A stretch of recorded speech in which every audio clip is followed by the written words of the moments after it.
నిన్న ఉస్మానియా స్టూడెంట్స్ కూడా దీన్ని ఖండించారు. వీసీని అవమానించిన తీన్మార్ మల్లన్న క్షమాపణ చెప్పాలన్న ఓయూ విద్యార్థులు.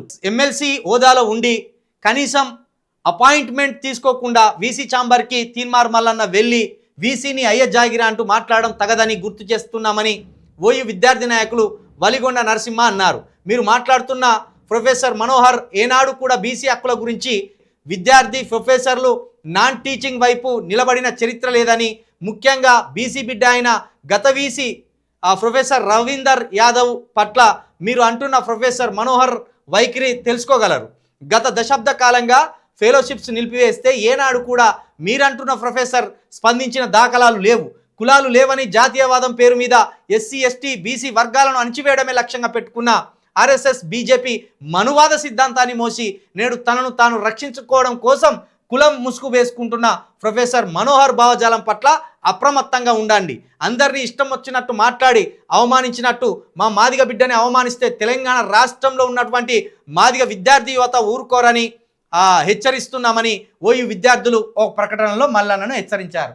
ఓరి స్టూపిడ్ ఫెలో, నువ్వు పెండలేలు పెట్టి వాసన చూసుకున్నారా స్టూపిడ్ ఫెలో? మనోహర్ అన్నటైనే బీసీల కోసం ఏనాడు పని చేయలేదని నిన్న స్పష్టంగా చెప్పిన. ఎస్సీ బీసీ ఎస్టీల బిడ్డలను ఇంకా జాతీయవాదంతో హింసిస్తున్నాడు ఆర్ఎస్ఎస్ బీజేపీ భావజాలం కలిగిన వ్యక్తి. ఆయన మన సమాజానికి పనికిరాడు, మన ఎస్సీ బీసీ ఎస్టీల రాజ్యాధికారానికి కూడా పనికిరాడని నిన్ననే చెప్పిన. ఇప్పుడు చూసినావా, ఉస్మానియా యూనివర్సిటీలో చదువుకుంటున్న విద్యార్థులు కూడా నేను చెప్పిందే, చిల్కా ప్రవీణ్ చెప్పిందే చెప్తున్నారు. మనోహర్ అన్నటైనే రవీందర్ యాదవ్ను కూడా హింసించిండు. సాటి బీసీ ప్రొఫెసర్ అయిన రవీందర్ యాదవ్ను కూడా ఆయన ఎన్నోసార్లు అవమానపరిచి, ఎన్నోసార్లు ఆయన విధులకు ఆటంకం కలిగించి, ఆయన ఎన్నోసార్లు ఆయన మీద కుట్రలు కూడా చేసిండు.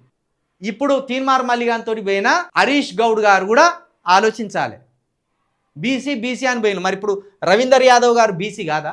మల్లిగా ఇంకొకసారి కనుక నువ్వు తెలిసి తెలియకుండా ఏలు పెడితే ఇక నీకు ఏ శాస్తి చేయాలో ఆ శాస్తి చేస్తాం, ఏ శాస్తి చేయాలో ఆ శాస్తి చేస్తాం నీకు తప్పకుండా.